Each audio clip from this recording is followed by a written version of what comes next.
Well, yes, it's my fault, he conceded. I suppose I telephoned to somebody, this fib to gain time, and forgot to hang up the receiver. There it lies. I'm convicted. He took both her hands, how they trembled, and drew her to him.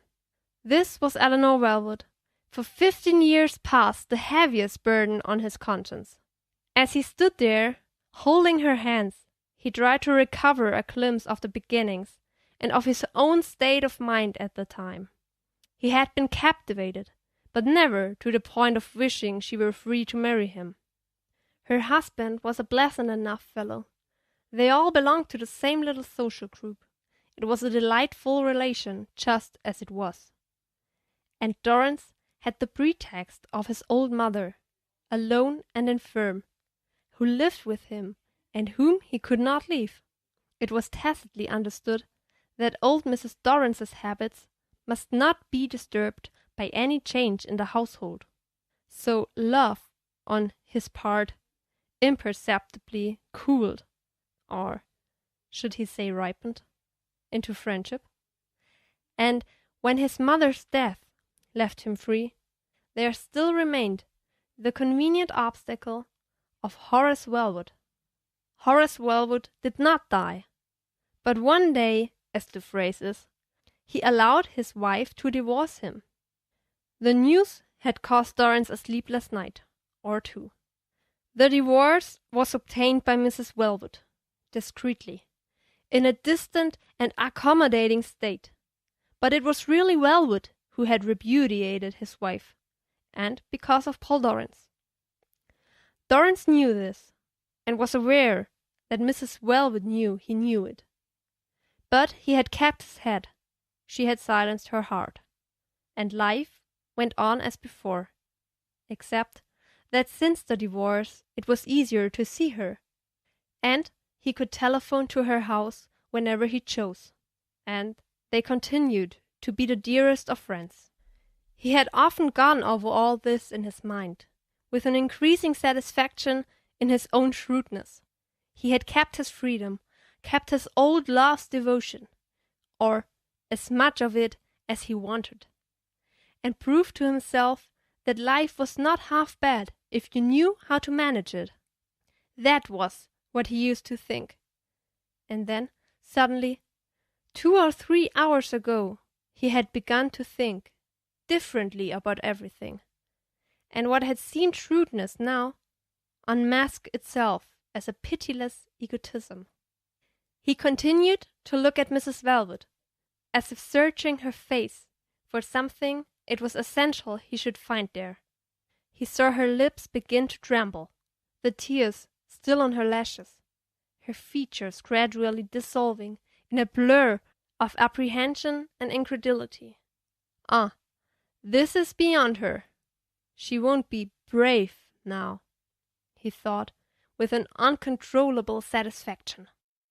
It seemed necessary at the moment that someone should feel the shock of his doom as he was feeling it, should die with him, at least morally, since he had to die. And the strange insight which had come to him, this queer, behind-the-veil penetration he was suddenly conscious of, had already told him that most of the people he knew, however sorry they might think they were, would really not be in the least affected by his fate, would remain as inwardly unmoved as he had been when, in the plenitude of his vigor, someone had said before him, "Ah, poor so-and-so, didn't you know? The doctors say it's all up with him." With Eleanor it was different. As he held her there, under his eyes, he could almost trace the curse of his agony in her paling, dissolving face, could almost see her as she might one day look if she were his widow. His widow. Poor thing. At least, if she were dead, she could proclaim her love and her anguish, could abandon herself to open mourning on his grave. Perhaps this was the only comfort it was still in his power to give her. Or in hers to give him. For the grave might be less cold if watered by her warm tears. The thought made his own well up, and he pressed her closer. At that moment, his first wish was to see how she would look if she were really happy. His friend, his only friend, how he would make up to her now for his past callousness. Eleanor. "Oh, won't you tell me?" she entreated. "Yes, of course. Only I want you to promise me something first. To do what I want you to. Whatever I want you to."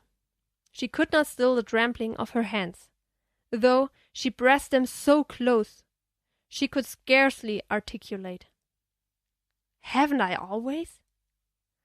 Slowly he pronounced, "I want you to marry me."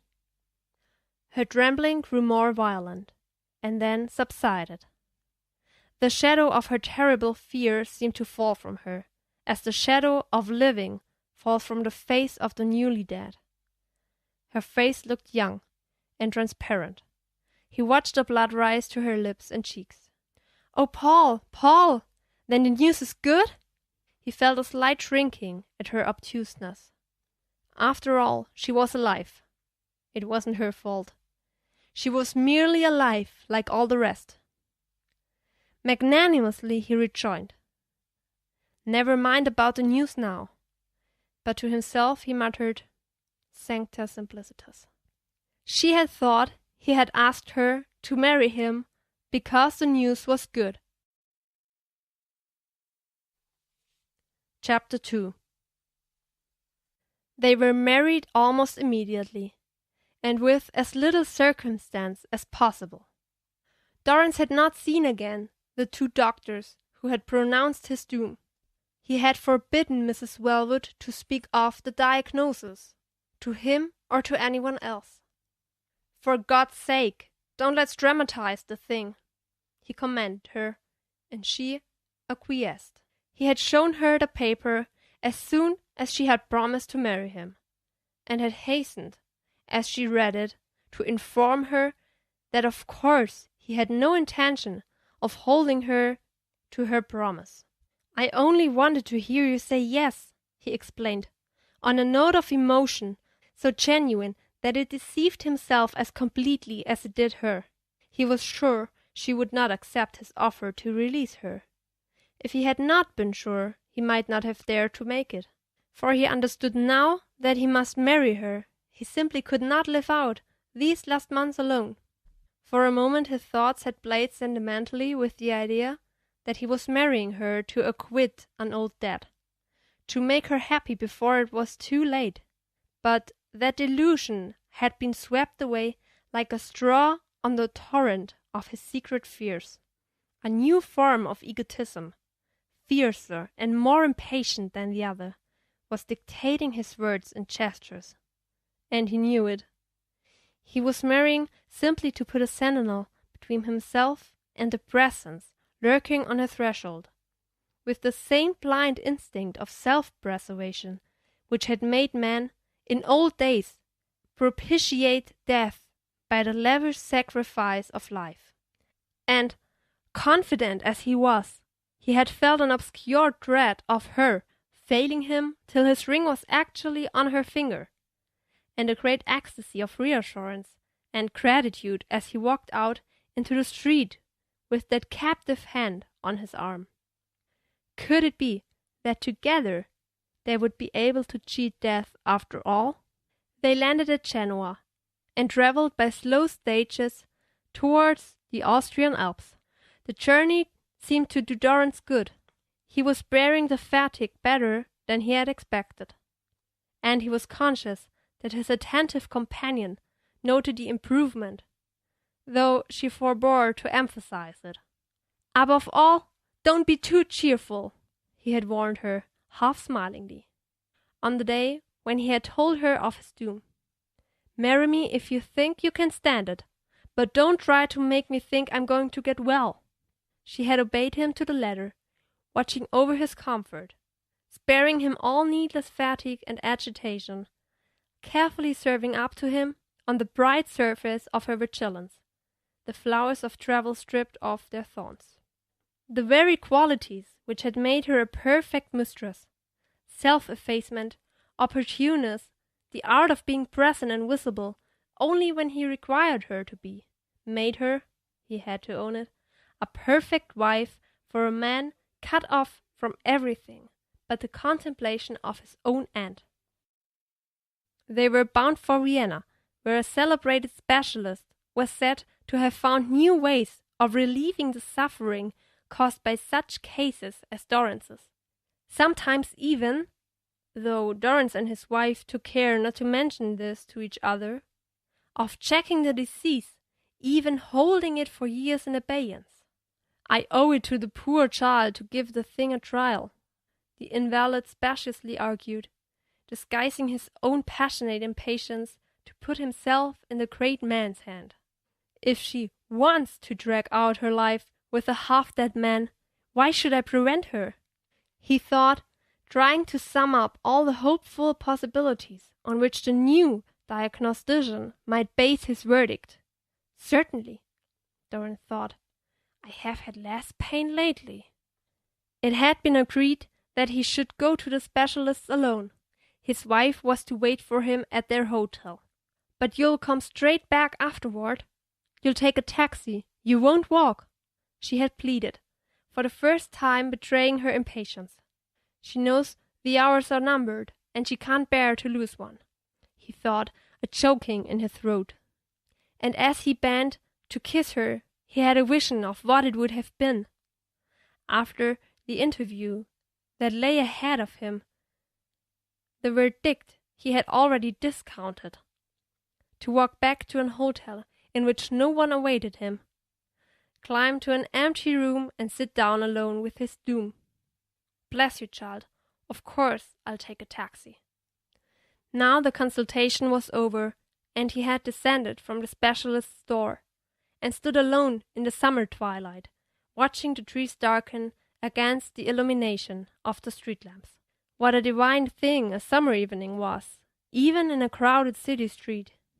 He wondered that he had never before felt its peculiar loveliness. Through the trees, the sky was deepening from pearl gray to blue as the stars came out. He stood there, unconscious of the hour, gazing at the people hurrying to and fro on the pavement, the traffic flowing by in an unbroken stream. All the ceaseless tides of the city's life, which had seemed to him half an hour ago, forever suspended. No, it's too lovely. I will walk, he said, rousing himself, and took a direction opposite to that in which his hotel lay. After all, he thought, there is no hurry. What a charming town Vienna is. I think I should like to live here, he mused as he wandered on under the trees.